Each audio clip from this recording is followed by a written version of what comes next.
How's it going, everyone? I want to talk something that PlayStation is definitely going to be invested into in the coming years, and probably we're going to hear a lot more about it in the coming months, and that is, of course, PlayStation and live service. GamesIndustry.biz has insight from Hermen Hulst directly about the future of live service, and it was noted our live service games will target different genres, releases, schedules, and audiences. Now, whenever we talk about this live service thing and PlayStation investing a lot of resources into live service, a lot of people get very, very worried, a little bit skeptical, just because when you think live service, you are thinking about games with egregious monetization and games that, are free to play, and games that necessarily aren't that connected with Sony because they haven't been doing a lot of live service games. Maybe you're thinking of Fortnite, maybe you're thinking of Destiny, etc., etc. However, live service extends a lot beyond that. You could look at the majority of fighting games being live service because they get consistent streams of updates, they get new DLC content all the time, etc., etc.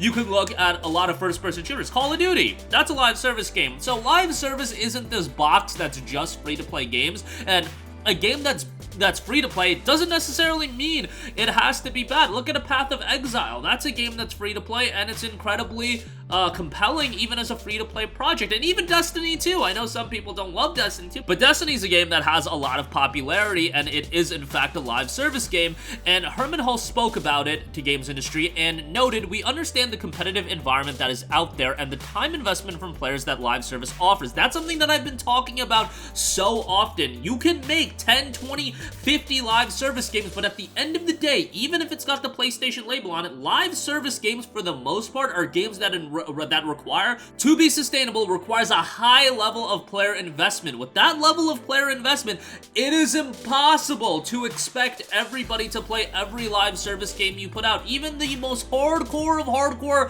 PlayStation fans. You can't juggle 5 to 10 live service games at the same time. It's just very, very difficult to do that. Usually, you'll have 1 to 2 games that you're super invested into, and then sure, outside of those 1 to 2 games, maybe you're playing a lot of the single-player stuff as well, but, there are very few people that are, let's say, juggling World of Warcraft, Final Fantasy XIV, and getting, a competitive League of Legends in there at the same time. That's more so related to PC, but you can't juggle all 3 of those games at a high level, unless you're just absolutely insane. Like, if you're working a full-time job, how are you gonna juggle WoW, Final Fantasy XIV, and League of Legends at the same time? Like, that's just not gonna happen, and those are, 2 MMOs and a MOBA, but all 3 live service titles.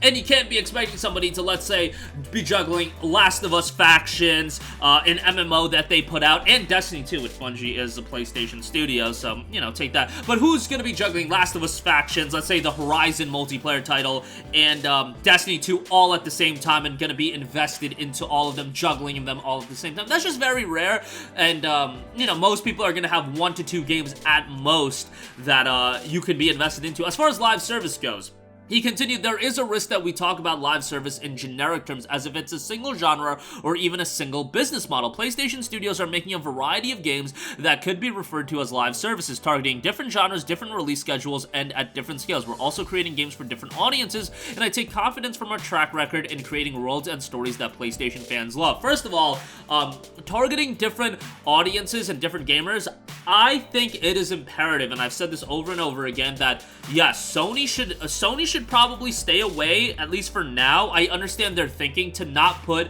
their big budget AAA single-player exclusives on PC right away. They want to wait a couple of years just to make it so that people will get invested into PlayStation, the console. However, with these live service games, the game is the service itself. These games, for the most part, how I think of it, are not going to be necessarily used to be pushing PlayStation 5 consoles out the door. I would rather take that game, treat it as a service, and get most people invested into that service possible. How do you do that? By putting the game on as many platforms as possible, whether that be PC, whether that be even mobile, whether that be, I know PlayStation and Xbox have a contentious relationship right now, but even an Xbox release, if that is something they can work out, that just makes all the sense in the world, so you get the largest level of player investment possible. If you relegate that just to PlayStation 5, there's already a limited number of PlayStation 5s out there, even though the console is doing really well, and live service titles from PlayStation Studios, not something that, you know, is still connecting with, I think, the hardcore PlayStation audience, so why not get more people involved right out the gate when you have this large base of PC users, and you've been seeing that PC users are willing to buy your games? Why not put it out there, especially if it's a free-to-play title like The Last of Us Factions? You already got Last of Us Part 1, even though it's not the greatest thing in the world on PC. You already have that level of investment on PC. Put that on PC right out the gate and get more players invested into it. That seems to make all the sense in the world to me. Halls continued, every studio relationship has its own trajectory. In some cases, we have worked with companies for many years as external partners before bringing them into Sony Interactive Entertainment. In other instances, an acquisition has come around more quickly.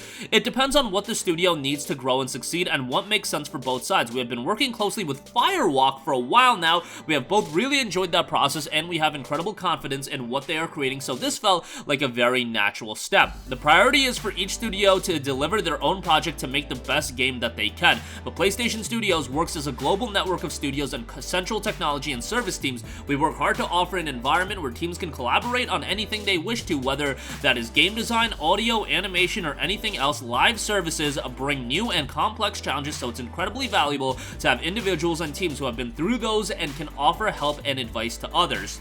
Very much like having Bungie within the fold. Bungie can relay a lot of their insight into live service offerings to other studios, etc., etc. Within our team, we have close personal and professional relationships with Bungie and are excited to be part of the same family of studios. One of the benefits of becoming part of PlayStation Studios is having the opportunity to exchange knowledge with such an amazing network of development talent, including our friends and close neighbors in Bellevue and Seattle. We're excited to join them and PlayStation Studio teams like Haven Interactive in creating and advancing innovative multiplayer experiences. And again, I know that live service terminology is being thrown out over and over again, but I do feel like, you know, eliminate the live service component and the terminology of live service, and just let's focus on compelling multiplayer projects. That is an area where Sony is lacking. I get it that a lot of you guys just are in it for your AAA single-player experiences. A lot of you guys don't even have PlayStation Plus subscriptions anymore because you don't play online anymore, and I understand that, but to get more people involved and to have a wider variety of experiences,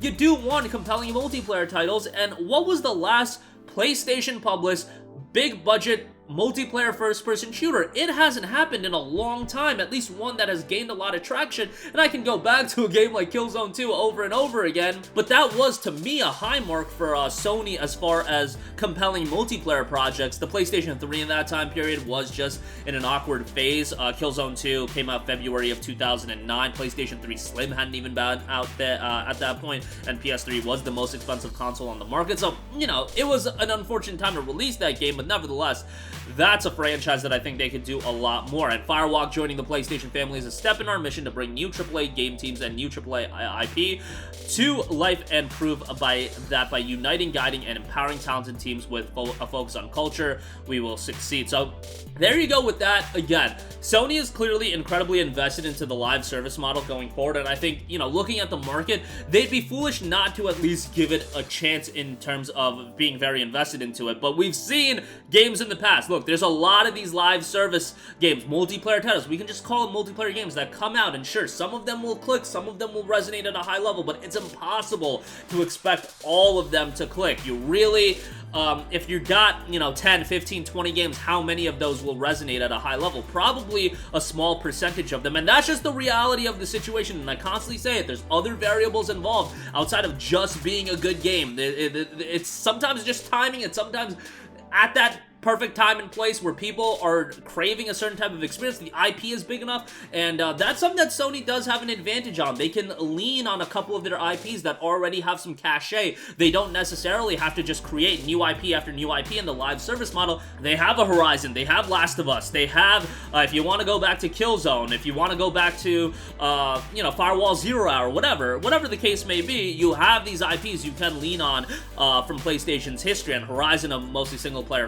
franchise. Last of Us obviously had multiplayer in the past, but this one, you know, we haven't had Last of Us multiplayer in quite a while, but these are IPs you can at least lean on, and that will give you a little bit of a jolt. Take that jolt a little bit of a step further outside of just relegating those games to just PlayStation. I think it'd be best if they were on PC and whatever other platforms you can get them on. But that's gonna do it for me. Let me know your thoughts in the comment section down below. Are you aboard the live service train? Like, do you need to see how it plays out, or are you just a fan of Sony's single-player projects? You know, these single-player projects, we're only getting 1 or 2 first-party single-player games a year. It's kind of limited as far as that's concerned. First-party single-player releases, it's 1 to 2, maybe 3 in a good year in terms of big-budget releases, but 2 seems to be the standard number, and this year might be a 1, given that, you know, Spider-Man 2 might be the only game this year. So that'll do it for me. Sound off with all of your thoughts in the comment section down below. Thank you for watching, and goodbye.